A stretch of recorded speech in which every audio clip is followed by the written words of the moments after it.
சண்டை போட்டுங்கிறானே. சண்டையா? யாரு கூட? தனியாதான்.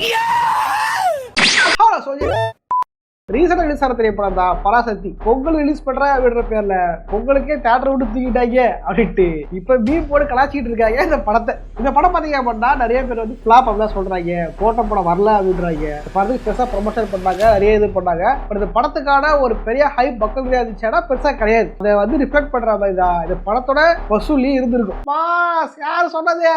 அங்க பாருங்க சக்சஸ் கொண்டாடிட்டு இருக்காங்க. படம் ரிலீஸ் ஆன 3 நாள்ல சக்சஸ் பாஸ். 3 நாளா சக்சஸா? இல்லையா? இது என்னையா சொல்ற? அதே டைரக்டர் சுதா மேம் தான் பாத்தீங்க அப்படின்னா சோசியல் மீடியா வந்து ஒப்பார வச்சுட்டு இருந்தாங்க. விஜய் சேர்ந்து பண்ணிட்டாங்க, அவங்கதான் வந்து ரவுடிங்க, அவங்க எல்லாம் படத்தை ஓட விடாம பட்டாங்கட்டு ஒப்பார வச்சுட்டு இருக்காங்க சோசியல் மீடியா உட்காந்து. அது எப்படி சார் ஒரே ஆள் சக்சஸ் கொள்ள முடியும், அதே ஒப்பாரி வைக்க முடியும்? இந்த படம் வந்து பொலிட்டிக்கல வந்து எந்த அரசியலும் சப்போர்ட் பண்ணல, எந்த அரசியல் எதிர்க்கவும் இல்லை. ஒரு சினிமா விமர்சகரா, சினிமாவா ஒரு லவ் பண்றவரா பார்க்கும்போது எனக்கு என்ன தோணிச்சுட்டு இந்த வீடியோ. அதாவது எந்த கட்சிக்காரங்க வந்து 62 வந்துடாதீங்க கட்டுறதுக்கு. ஓகேவா? ஆக்சுவலி இது இந்த படத்துல பாத்தீங்கன்னா நிறைய விஷயம் நிறைய பண்ண இருந்துச்சு. ஒரு பக்கம் பாத்தீங்க அப்படின்னா இந்த படம் வந்து எப்பயாவது பரவாயில்ல, இந்த படம் பொங்கலுக்கு வருது அப்படின்னு சொன்ன உடனே, அதுவும் ஜனநாயக போட்டியா வந்துருச்சு அப்படின்ற உடனே நிறைய பேர் வந்து தன்னுடைய உருவங்களை மாத்திக்கிட்டாங்க, மாஸ்க மாத்திக்கிட்டாங்க. இந்த படம் பார்த்தீங்கன்னா ஜனநாயகம் இதெல்லாம் வருது. எப்பயுமே ஒரு படம் எதிர்த்து இந்த பேசுறது அச்சு வாங்கி தெரியுமா? அந்த டைம் பாத்தீங்கன்னா திடீர்னு ஆக்டர் விஜய்க்கு பிடிக்காத ஆக்டர்ஸ் இருப்பாங்க தெரியுமா? அந்த ஃபேன்ஸ் என்ன பண்ணாங்க, திடீர் எந்த உரிமை தெரியல, என்ன அடிவில் பாசே தெரியல, வாட்டு வாட்டு எஸ்கே பட்டது தெரியுமாடா, எஸ்கே கால் தூசிக்கு வருவாடா அவங்க தளபதி அப்படின்ட்டு சோசியல் மீடியா பண்ணிட்டு இருந்தாங்க. கடனை நோட்டு நீ வந்து அந்த ஆக்டர் சப்போர்ட் பண்ணிட்டு இருந்த, எப்போ எதுக்காக மாறின? அதெல்லாம் கிடையாது, அந்த ஆக்டருக்கெல்லாம் எஸ்கே ஃப்ரீடா அப்படின்னு சத்தம் போட்டு இருந்தாங்க. இது என்னாச்சு, ஓரளவுக்கு மேல போயிட்டு ஓகே விர்ச்சுவல் வாரியர்ஸ்லாம் வந்து அவங்களுக்கு வந்து ட்ரிகர் ஆயிடுச்சு, இந்த படம் ஓட விடக்கூடாது, கலசா விடக்கூடாதுட்டு சோசியல் போட்டு புழங்க ஆரம்பிச்சாங்க. அது எந்த அளவுக்கு அப்படின்னா இந்த படத்தை டைரக்டரான சுதா மேம வந்து அடிக்காத அடியே இல்லை. அவங்க இதுக்கு முன்னாடி பண்ண படம், இதுக்கு முன்னாடி பாடிட்டு இருந்தாங்க, சூரவை போட்டு படம், இரு சுட்டு படம்லாம் பாடிட்டு இருந்தாங்க. அந்த படத்தையும் சேர்த்து வச்சு ரோஸ் பண்ணிருக்காங்க இப்போ சோசியல் மீடியால. கொடுக்கணும் முடிவு பண்ணிட்டா என் பங்காளி எந்த குறையும் வைக்க மாட்டாப்ல. சரியா சொல்லா அவங்க பண்ண சேட்டைகள் சொல்லலாம். சுதா மேம் வந்து படத்துல வந்து ஜாதி இல்ல, ஜாதி இருக்கக்கூடாது சொல்லுவாங்க, நல்ல விஷயம், எல்லாருமே வரவேற்கக்கூடிய விஷயம். இப்போ என்ன பண்ணுவாங்க, எந்த இடத்துலையுமே அவங்களோட ஒரிஜினல் கம்யூனிட்டி டேவை வந்து அவங்க பேருக்கு பூக்கொண்டதே கிடையாது. ஈவன் இந்த எடுத்த படங்கள்லேயே பார்த்தீங்கன்னா அதர் ஸ்டேட் பீப்புள்ஸோட கம்யூனிட்டியை வச்சு தான் அவங்கள கால் பண்ணுவாங்க அவங்க எப்படி அப்படின்ட்டு. அது என்ன இந்த பக்கம் இப்படி பண்றீங்க, அந்த பக்கம் அப்படி பண்றீங்க. அவர்கிட்ட வாங்கின காசுக்கு ஏணி சின்னத்துல ஒரு குத்து, உங்ககிட்ட வாங்கின காசுக்கு தென்னை சின்னத்துல ஒரு குத்து, ஆக மொத்தம் 2 குத்துனே. இதே இன்னொரு விஷயம் சொல்லவா, பெரியார் போட்டோ வச்சுக்கிட்டு ஜாதி இல்லை அப்படின்னு தான் வந்து சூரியப்போ எடுத்திருப்பாங்க. அந்த மேரேஜ்ல பார்த்தீங்கன்னா பேரோட போட்டோ அவங்க பேக்ரவுண்ட்ல வைக்கப்பட்டிருக்கும். இதே போல நீங்க வந்து தெலுங்கு டப்பிங் விஷயம்ல வச்சிருந்தீங்க அப்படின்னா ஓகே. அவங்க என்ன பண்ணாங்களா, தெலுங்கு டப்பிங் வெர்ஷன்ல அந்த ஊரு தெலுங்குல வந்து கம்யூனிட்டி பேச ஆளுக்குள்ள அந்த தலைவரை போட்டோ வச்சுக்கிட்டு அங்க வந்து வாங்கிடலாம், அங்க பீப்புள்ஸ் அட்ராக்ட் பண்ணிடலாம்னு வேலை பார்த்துருப்பாங்க. See, that's how pan India film worksல. அந்தந்த ஆடியன்ஸ்க்கு ஏத்த மாதிரி எலிமெண்ட்ஸ் மாத்துறது. Okay correct. பட் அது வந்து ஒரு கமர்ஷியலா ஓகே, கமர்ஷியலா பாடும்போது ஓகே, கமர்ஷியலா ஒவ்வொரு பேரடியா போகும்போது அந்த ஆக்டர்ஸை கூப்பிட்டு வச்சு ஓகே. இல்ல எல்லாரும் கனெக்ட் பண்ற மாதிரி திருமணம் எடுத்துக்க, அது ஃபுல்லா ஒரு இந்தியாவில் சொல்லியிருப்பாங்க. குறிப்பிட்ட ஒரு ஸ்டேட்டையோ இது ஒரு லாங்குவேஜோ குறிப்பிட்டிருக்காது, மொத்தமா இந்தியாவில் சொல்லியிருப்பாங்க. ஸோ எல்லாரும் கனெக்ட் பண்ணிக்கலாம், அதை வச்சுக்கலாம். இவங்க எடுக்கிறதே ஒரு ஸ்டேட் பீப்புள்ஸ் கூட உணர்வு பேஸ் பண்ண படம் தான். இதுவே தமிழை பேஸ் பண்ண படம் தான். ஆனா அஜாவசத்துக்கு போது தமிழ் ஆளுங்க தான் என்ன பண்ணிட்டாங்களா, எல்லா ஸ்டேட்ல இருந்து இது படம் கேட்டு வரலாறே மாத்திட்டாங்களாமா. இப்ப என்ன சொல்றது, சுதா மேம் தேவையா? இது கேட்டா அவங்க வந்து நம்ம மொட்டமா கூட உட்காந்துக்கிட்டு என்ன கமிஷா பாடுக்கிறேன், என் படம் ஓடணும் என்ன பண்ணுவேன் அப்படின்ற மாதிரி பேசி வச்சிருக்காங்க. சரி, அவங்க பண்ண casting choice, screen casting choice இல்ல, இது அபவுட் த எமோஷன். எமோஷன்ஸை கனெக்ட் பண்ணும் பொழுது இதே இந்த தமிழ் தெலுங்கு விஷயம் வச்சுல, நான் அந்த சொல்றேன் பாலிடிக்ஸா போல நடந்த சொல்றேன். புஷ்பான ஒரு படம், அதுவும் பேரடியா படம், பயங்கர வசூல் போயிடுச்சு. அந்த படத்துல ஒரு சீன் ஒன்று வரும், புஷ்பா வந்து தமிழ் போலீஸுங்கிட்ட வந்து காசு கொடுத்து எஸ்கேப் ஆயிட்டு இருப்பாரு. அப்ப தமிழ் போலீஸ் கேட்பாங்க தமிழா இருப்போம் அப்படின்ட்டு. அதுக்கு வந்து புஷ்பா வந்து தெலுங்கு ஒரிஜினல் வெர்ஷன்ல நான் வந்து பச்சை தெலுங்கு அப்படின்னு சொல்லியிருப்பாரு. பக்கா தெலுங்கு. இத படம் தமிழ் டப் பண்ணி படப்படா சொல்லி இருக்கணும்னா தமிழ்நாடு சொல்லிடணும். ஆனா பச்சை தெலுங்கு இது வந்து எமோஷன் பேஸ் விஷயம்னால எந்த விஷயத்திலயுமே அவங்க டப்பிங் வெர்ஷன் எதுவும் காமெண்ட் பண்ணிக்கவே இல்லை. டைரக்டா நான் பச்சை தெலுங்கு அப்படின்னு சொல்லியிருப்பாங்க. ஏன் அந்த கட்சி உங்களுக்கு இல்ல? அதே புஷ்பா உடனே போனா போயிடுச்சு, நம்ம ஊரே அவ்வளவு விட்டாச்சு. புஷ்பா 2 நான் ஃபர்ஸ்டே போற சரியான கூட்டம், இத்தனையும் சம்பந்தம் இல்ல. அதுக்கு தான் ஸ்ரீலீலா இருந்தாங்க. பட் இருந்தாலும் சமந்தா தான். அப்படியே அந்த ஒரு தெலுங்கு டைரக்டர் வந்து இவர் டைரக்டர் தான் அப்படியே அந்த படம் எடுத்த டைரக்டர் வந்து எதாவது காமெண்ட் பண்ணிக்கல. ஏன்னா அவருக்கு தெரியும் இது வந்து எமோஷனல் பேஸ் பண்ண ஒரு விஷயம். இதுல ஒரு கொலாப்ஸ் ஆயிடுச்சுன்னா அவங்க வந்து பிரச்சனை ஆயிரும் அப்படின்ட்டு. இதே மாதிரி பெர்சல் படம் எடுத்துங்க. ஆள போறான் தமிழ உலக பெங்காக பாட்டு இருக்கும். இதை படம் எது சாமோ என்ன சொல்லிட்டு இருந்தாங்க, இங்க பாருங்க தமிழ்ன்றாங்க, இது தெலுங்கு வந்து தெலுங்குன்னு சொல்லுவாங்க, இவங்களுக்கு வந்து இவ்வளவு சொல்லியிருப்பாங்க. படம் அந்த பாட்டு தெலுங்குல போகும்போது பிறந்துட்டடா பையன் அப்படின்ற மாதிரி இருக்க தமிழ் இருக்காது.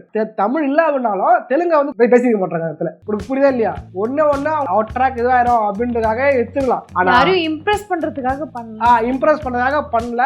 அது வந்து இங்க ட்ரிகர் பண்ணிடும் அதை பண்ணல. புரியுதா இல்லையா? சோ அந்த விஷயம் இவங்களுக்கு பண்ணாததான் இங்க பிரச்சனை ஆயிடுச்சு. இது இங்க மட்டும் பண்ணல, நிறைய விஷயம் பண்ணிருக்காங்க. கிரி சுற்றுன்னு ஒரு படம், அந்த படம் வந்து ரியல் லைஃப்ல இருந்த ஒரு ஃபீமேல் பாக்ஸரை வந்து பேஸ் பண்ண படம் தான் அது. துளசி ஹெலன் அவங்களோட கதையை பேஸ் பண்ணி தான் இந்த படம் உருவாக்கப்பட்டிருக்கும். என்னாச்சுன்னா சுதா மேம் இவங்களுக்கு வந்து ராயல்ட்டி கொடுக்கவே இல்லையா. இப்போ ஒருத்தர் பாடுகிறோம் அப்படின்னா அவங்க ராயல்ட்டி கொடுக்கணும். உதாரணத்துக்கு ஃபோட்டோ படம் பார்த்துருப்பீங்க, மெக்டானல்ட்ஸ் பத்திர கதை. அந்த மெக்டானல்ட்ஸுக்கு காசு கொடுத்து ஒரு கதை எடுக்க போறேன் அப்படின்னு தான் எடுத்திருப்பாங்க. ஈவன் எல்லா பயோபிக்குமே அப்படிதான். ஒன்று அவங்களுக்கு கொடுப்பாங்க, இல்ல குடும்பத்தார கொடுப்பாங்க, இல்ல பர்மிஷன் வாங்கிடுவாங்க. எடுக்க போறாங்க, ஓகே தானே. பொன்னியின் செல்வன் மணிரத்னம் டைரக்டர் எடுத்தார்ல, அது கூட அவரோட கல்கி அவர்கிட்ட பெர்மிஷன் அவங்க ஃபேமிலியில யாரோ ஒருத்தர் கிட்ட வாங்க இல்ல, அது ராயல்ட்டி ஃப்ரீயா விட்டாங்க அந்த புக்கை. ஸோ அதனால வந்து அப்படி இருந்துமே போய் கேட்டு வந்தாங்க ஃபேமிலி. ஓகேவா? அதனால வந்து கேஸ் பண்ண கட்ட குட்டைகள் என்ன பண்றது. அப்படி இருக்கும் பொழுது என்னாச்சு, ரியல் லைஃப்ல வாந்துகிட்டு இருக்க யூஏ கிட்ட எந்த பர்மிஷனும் கேட்காம எந்த ராயல்ட்டியும் கொடுக்காம இவங்க வந்து படம் எடுத்துட்டாங்க, சக்சஸ் பண்ணிட்டாங்க, துண்டு பார்த்துட்டாங்க. இதை வந்து நான் சொன்ன ஒரிஜினலா பாதிக்கப்பட்ட அவங்களே வீடியோவா போட்டிருப்பாங்க. இதை கேட்டதுக்கு வந்து என்ன மிரட்டுறாங்க அப்படின்னு அவங்க சொல்லியிருப்பாங்க. இதை சுற்று என்னோட ரியல் ஸ்டோரி. ஏன்னா நான் தான் எல்லா கதையும் சொன்னதே நான் தான். சிம்பிளா அவங்க வந்து ஒரு மிரட்டுற மாதிரி என்கிட்ட ஒரு பதில் சொன்னாங்க. சுதா மேம் பேசுங்க, என்னால மிரட்டாதீங்க, நல்லா அவ்வளவு பேர் அல்ல இல்ல. இது வந்து நானும் சொல்ல ட்விட்டர்ல பேசிக்கிட்டாங்க, எனக்கு சொல்லிதான் ஷேர் பண்ணிடுறேன், அவ்வளவுதான். செய்தி வாசிப்பாளர்கள்லாம் பண்றாங்கல்ல, அந்த மாதிரி வந்து செய்தி வாசிப்பாளர் உங்கள் கேக்கே மற்றும் ஒளிப்பதிவு கேமரா உபமன் மிஸ்ஸஸ் கேகே. ஸோ இதை மேலே நடந்திருக்கு அப்படின்ட்டு சோசி மேலே வந்து எக்ஸ்போஸ் பண்ணிட்டாங்க. அவங்க மேலே ஒரு பேட் இம்ப்ரெஷனை கிரியேட் பண்ணிட்டாங்க. பட் இதாச்சு இது வந்து பெரிய இதுவாகி படத்துக்கு வந்து ஒரு பேட் இம்ப்ரெஸ்ஸாக மாறி போச்சு. பத்தாவதுக்கு இந்த ஜனநாயகர் படம் வந்து இந்த சென்சார் விஷயம் பார்த்துருப்பீங்க தெரியுமா? அது என்னடே தெரில. அது படம் வந்து நம்ம மாலையா நடித்த படத்தோட ரீமேக் தான். கேசரி ரீமேக் தான், பகவத் கேசரி ரீமேக் தான். பரவாயில்ல, நாங்கள் பார்ப்போம். கேசரி தான் ப்ரோ. ஆமா, எங்களுக்கே தெரியுது. ஆனா அது கேசரி கிடையாது. தலைவர் நின்னானா பிரியாணி ஆகும். நான் அவங்களை தப்பு சொல்லப்பா, ரியாலிட்டியா நடந்ததான் சொல்லி இருப்பாரு. யாரிடம் குரலாம் சொல்ல நடந்தா சொல்லிக்கிட்டு இருக்கேன். ஓகேவா? அதெல்லாம் வந்து ரோஸ் டோன்ல இருந்து கொஞ்சம் மாத்தி பேசிட்டு இருக்கேன். என்னாச்சு, இந்த படத்துக்கு வந்து நேஷனல் கொடுத்துருக்காங்க. ஓகேவா? அந்த குடும்பம் அந்த படத்தை ரீமேக் பண்ணது தடை பண்ணிட்டாங்க. அரசியல் இது என்னன்னே தெரியலன்ற மாதிரி ஆயிடுச்சு. தெரியாதா? அந்த படம் நேஷனல் கிடைச்சது. ஆனா இந்த படத்தை ரீமேக் பண்ண தடை பண்றாங்க. உங்க வீட்டுல மட்டும் லவ் பேர்ட்ஸ் வளர்ப்பீங்க, ஆனா உங்க வீட்டுக்குள்ள ஒரு லவ் வந்தா எழுப்பீங்களா? இதாச்சு தளபதி ஃபேன்ஸ் ஃபுல்லாவே இந்த படத்து மேல வந்து ஃபுல்லா ஏற்றட் ஆயிட்டாங்க. இந்த படத்தை அடிச்சாவோ உடைச்சாவோ அப்படின்ட்டு படத்தை ப்ரொடியூஸ் பண்ணிருக்காங்க, நிறைய செலவு பண்ணிருக்காங்க. அந்த படத்தை காசு படம் எடுக்கணும்ல, அதுக்கு என்ன பண்ண அட்லீஸ்ட் படத்தை ப்ரொமோட் பண்றதுக்காக வந்து ஹெல்மெட் போட்டு வந்தவங்களாம் வந்து ஒரு இன்ப பரிசாக இந்த படம் டிக்கெட் கொடுத்துருக்காங்க. இது மூலியமா ஒரு பப்ளிசிட்டி ஸ்டண்ட் கிடைக்கும், இந்த படம் வந்து கொஞ்சம் ஃபேமஸ் ஆகும் அப்படின்றதுக்கோசரம். ரேஷன் கார்டுல எல்லாம் கூட கொடுத்தாங்களாமே. ரேஷன் கார்டுல கொடுத்தாங்களா? அதெல்லாம் அது கலாய்க்கு போட்ட மீ முடியாது, கொடுக்கலாம் இல்ல, சும்மா கலாய்க்கு போட்ட மீம். அது 3000 ரூபாய் கூட சேர்த்து டிக்கெட்டு கொடுப்பாங்க அப்படின்ட்டு. நான் உண்மை நினைச்சேன், யாரா நமக்கு ஃப்ரீயா டிக்கெட் கொடுத்தா ஜனநாயகன் படத்துக்கு நல்லா இருக்கும்னு நினைச்சேன். அப்புறம் அதுக்கு முதல்ல நமக்கு ரிலீஸ் ஆகணும்ல அப்படின்னு ஒரே மன வருத்தம் ஆயிடுச்சு. அப்ப கூட படம் சத்தி போறப்ப நினைக்கல. வாழ்த்து இது பார்த்து எங்க வீட்டுக்காரோட எனக்கு விஜய் தான் பிடிக்கும். நீ வேற இதுக்கு எப்படி சொல்றியே? எல்லாரும் ஆபீஸ் ஐடியில வந்து டிஎம் பண்ற அனிலக்கா நம்ம ஜெயிச்சிட்டோம். நான் எப்படா சொன்னேன்? ஓகே, வந்து ஃபர்ஸ்ட் ஒரு ரசிகை தான் பரவாயில்ல, இப்போ பாலிட்டி கட்சி தரட்டாரு வேற நம்ம எதுக்கு வந்து எஸ்கேட படம் எடுத்துக்க. இந்த வீடியோல நிறைய எஸ்கேட குரலாம் சொல்ல, இது அப்போட மூவி அவரோட ஆக்டிங்கோ அது தப்பா சொல்ல. இவரோட படங்களே பாத்தீங்க அப்படின்னா அயலாண்ட் எடுத்துக்க. அயலாண்ட் வந்து கிட்ஸை பேஸ் பண்ண படம். ஓகே, கிட்ஸை கொண்டு வந்து படம் பாருங்க அப்படின்ட்டு. இதே மாதிரி அவெஞ்சர்ஸ் படம்லாம் பார்த்தீங்கன்னா டீனேஜ் பசங்களை இம்ப்ரெஸ் பண்ண படம். டீனேஜ் பசங்க இம்ப்ரெஸ் பண்ணாதனாலதான் மாரல் லக்கிட்டு போனா கொஞ்சம் வருஷத்துக்கு. டாலியன்ஸை மிஸ் பண்ணா அந்த படம் ஓடாது. இதே தான் டாலியன்ஸ் வந்து தமிழ் உணவாளர்கள் தான், அவங்களுக்கு இம்ப்ரெஸ் பண்ற மாதிரி படம் இருக்கானா இல்ல நீ என்னடா கெல்ட்ன தெலுங்காரங்க ஆந்திரக்காரங்க எல்லாம் வந்து ஹெல்ப் பண்ணாங்க அப்படின்ற மாதிரி வந்து படம் எடுத்துருக்காங்க போல.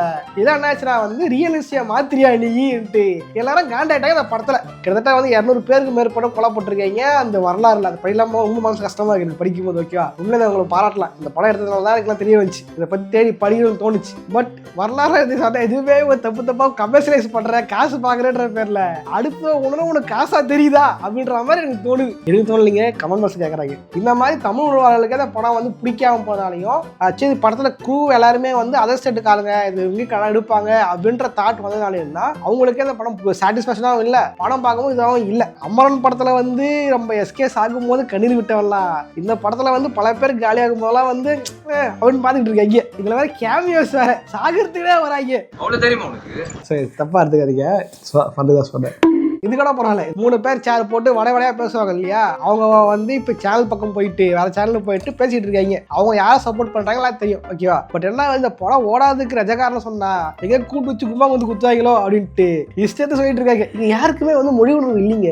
மொழி படம் என்னங்க அப்படின்னு தான் இருக்காங்க. அதனால வந்து எனக்கு படம் பார்க்க வரல. இது ரியலிசம் கிடையாது. ஃபர்ஸ்ட் ஆஃப் ஆல் ஒரு பொலிட்டிக்கலா ஒரு படம் வருது, ஒரு சொல்றது ரியாலிட்டியா இருக்கிற ஒரு கட்சியை பேஸ் பண்ணி எடுக்கிறாங்க அப்படின்னா, அது அவங்க எடுக்கிறாங்க அப்படின்னா மக்களுக்கு அது பிரச்சாரமா தெரியுமே தவிர அது வந்து ஒரு படமா தெரியாது, படம் போய் பார்க்கணும்னு தோணாது. இதனாலதான் வந்து அந்த படம் வந்து நிறைய பேருக்கு வந்து இன்ட்ரெஸ்ட் வரது போறது மெயின் காரணம். இந்த மாதிரி நிறைய ஆக்டர்ஸ் பொலிட்டிக்கல் பக்கம் போனாங்க அப்படின்னா அவங்க கரியருக்கு அப்புறம் காணாம போத பார்த்துருப்பீங்க. அவங்க இந்த கட்சிக்காரங்க அப்படின்றதுனாலேயே நிறைய பேர் அவங்க படத்தை அவாய்ட் பண்ணுவாங்க. இது வரலாறு பல ஆக்டர்ஸ் புரிஞ்சிருக்கும், யார் பேரும் குறிப்பிட விரும்பல. இது ஒரு மெயின் ரீசன். பத்தாவதுக்கு இது சென்சார் பிரச்சனை வந்தது, இதெல்லாம் சேர்ந்துதான் வந்து இப்படி ஆனதுக்கு மெயின் காரணம். என்ன சொல்றாங்க, யாருக்கும் மொழி உணர்வே இல்லை, எல்லாம் வந்து ஜப்பான் கத்துக்கிறாங்க, ஜிது கத்துக்கிறாங்க, அது வந்து பரவாயில்ல எஸ்டலாக கத்துக்கிறோம் அப்படின்றாங்க. அதான் வந்து யாருக்கும் இன்ட்ரெஸ்ட் வரல அப்படின்னு விட்டுட்டு இருக்காங்க. யாருக்கும் மொழி உணர்வு இல்லாமலாம் இல்லை. அன்னைக்கு அந்த போராட்டம் நடக்கும் பொழுதுக்கும் இன்னைக்கும் வந்து கம்பேர் பண்ணா கம்மியா இருக்குதான் ஒத்துக்கிறேன். நிறைய பேருக்கு வந்து இங்கிலீஷ் படிக்கிறானுங்க, ஆனா தமிழ் எழுத தெரிய மாட்டேங்குது, படிக்க தெரிய மாட்டேங்குது. அது பெரிய சுத்திட்டு இருக்கானுங்க. வர யாரா இவனுங்க எங்கிருந்தா வந்துக்கிறானுங்க? இங்கிலீஷ் படிக்கிறானுங்க, இங்கிலீஷ் மட்டும் தான் இது பண்றானுங்க. இங்கிலீஷ் புதுசா பேச வர மாட்டேங்குது, இங்கிலீஷ் எழுத வர மாட்டேங்குது. அதே சமயம் தமிழ் பேசலாம் தவிர படிக்க வர மாட்டேங்குது, எழுத வர மாட்டேங்குது. காப்பி புக்கு தமிழ்ல இருக்குது, கம்மியா தான் ரேட் இருக்குது, 200 ரூபாய் விற்குது அப்படின்னு சொன்னா ப்ரோ 200 ரூபாய் கம்மியா தான் இருக்கு, பரவாயில்ல ப்ரோ, தமிழ் படிக்க தெரியாது ப்ரோ அப்படின்றாங்க. குச்சமே இல்ல. இப்படிலாம் இருந்தா என்ன சொல்றது? நம்ம இது கேட்க சேனலை பொறுத்த வரைக்கும் நீங்க தமிழ்ல டைப் பண்ணாதான் நிறைய பேர் புரியும், படிக்கிறாங்க, தெரியுது, ஓகேவா? இப்படியும் ஆடியன்ஸ் இருக்காங்க. அதுக்காக மொத்தமா ஆயிட்டாங்க, மொத்தமா எல்லாமே மாறிட்டாங்க. ஆப்பிரிக்கா மாதிரி எல்லாம் வந்து இங்கிலீஷா இது பண்றாங்க, அவங்க இதுல அடிச்சு ஆடுற மாதிரிலாம் இல்ல. நீங்க வந்து ப்ரொமோட் பண்ணிருக்காங்க ஏதோ தகுதா பேசிக்கிட்டு. இதே சாதனை பாத்தீங்கன்னா வந்து பிரபல ஒரு திரைவாசகர் பாத்தீங்கன்னா இல்ல பெரும்பாலும் திரைவாசகர் பாத்தீங்க அப்படின்னா படத்துக்கு வந்து ரொம்ப பாசிட்டிவா கொடுத்துட்டாங்க அப்படின்ட்டு தெரியும். அதெல்லாம் பார்த்து படம் பாசிட்டிவா இருக்கு, படம் ஒரு நினைச்சிட்டு இருந்தேன். பட் அப்புறம் தெரியுது அவர் வந்து கைவிட்டு வாங்கிட்டாரு அப்படின்ட்டு. இதே வந்து ப்ரமோஷன் பண்ணிருக்காரு அப்படின்ட்டு சோசியல் மீடியால பேசிக்கிட்டு இருக்காங்க. அது எந்த அளவுக்கு உண்மைன்னு தெரியல. அவனா வந்து 10 லட்சம் போடுறா, 20 லட்சம் போடுறா, சொல்றீங்க ஒரு ரிவ்யூக்கு இவ்வளவு காசு வருவாயா? தெரிஞ்சுதான் நானும் கங்குவால பாசிட்டிவ் ரிவ்யூ சொன்னேன். ஒரு 10 லட்சம் நம்ம ஞாபகம் வாங்கிட்டுருக்கலாம். பாக்கத்துலதான் இட்டங்க, வாய்ப்பு இல்ல ராஜா. ஸோ இதுதான் வந்து படம் பெருசா போகாததுக்கு மெயின் காரணம். இதுல இன்னொரு விஷயம் என்னன்னா, ஜனநாயகன் பிப்ரவரி தள்ளி போகுது அப்படின்னு நியூஸ் வந்த உடனே கடப்புலங்கிறது ஏகப்பட படம் ரிலீஸ் ஆகிட்டு இருக்கு. உதாரணம் சொன்னா வாத்தியார படம் ரிலீஸ் ஆகிட்டு இருக்கு, ரிலீஸ் ஆக போகுது. ஐ மீன் இந்த ஷூட் எடுக்கிற வரைக்கும் ரிலீஸ் ஆகல, ஃபர்ஸ்ட் ஷோக்கு போக போறேன். அப்புறம் ஜீவா அடிச்ச படம் தலைவர் தம்பி தலைமையில் அதை போய் ரிலீஸ் ஆக போகுது. யூடியூப் 3 படம் ரிலீஸ் ஆயிடுச்சு அப்படின்னா இந்த படத்தை தூக்கிடுவாங்கன்னு நினைக்கிறேன். தட் மீன்ஸ் ஃபுல்லா தூக்க மாட்டாங்க, 2 ஷோ 3 ஷோ கண்டிப்பா ஓட்டுவாங்க. ஃபுல்லா தூக்காம ஷோ ஓட்டுவாங்க. இது கூட பரவாயில்லைங்க. கூட ஒருத்தர் வந்தாரு ராஜா சாபுன்ட்டு, அவர் தான் என்னன்னு யாருக்குமே தெரியல. நான் நினைச்சிட்டு இருந்தேன் எந்த படம் வரலையே, இந்த படத்துக்கு போக நினைச்சிட்டு இருந்தேன். நல்ல வேலை தமிழ் படம் ரிலீஸ் ஆகுது, அது நல்ல விஷயம். லைக் பண்ணுங்க, ஷேர் பண்ணுங்க. இதான் நடந்த பழசு நடந்த விஷயங்கள், ஓகேவா? நான் வந்து பொலிட்டிக்கலா யாரும் பேச சப்போர்ட் பண்ணல, தப்பா எடுத்துக்காதீங்க, தப்பா தான் படிச்சுக்கீங்க. நம்ம இப்ப ஜாலியா வீடியோ போடுறவங்க தான், ஜாலியா என்டர்டைன்மெண்ட்குள்ள ஒரு பாலிடிக்ஸ் வந்ததுனாலதான் அப்ப இப்படி பேசதா இருந்துச்சு. மற்றவே வந்து பொலிட்டிக்கல் போல போவாட்டோம், ஓகேவா? ஓகே, இதே மாதிரியான இன்னொரு சுவாரஸ்யமான சந்திக்கிறேன். பாய்.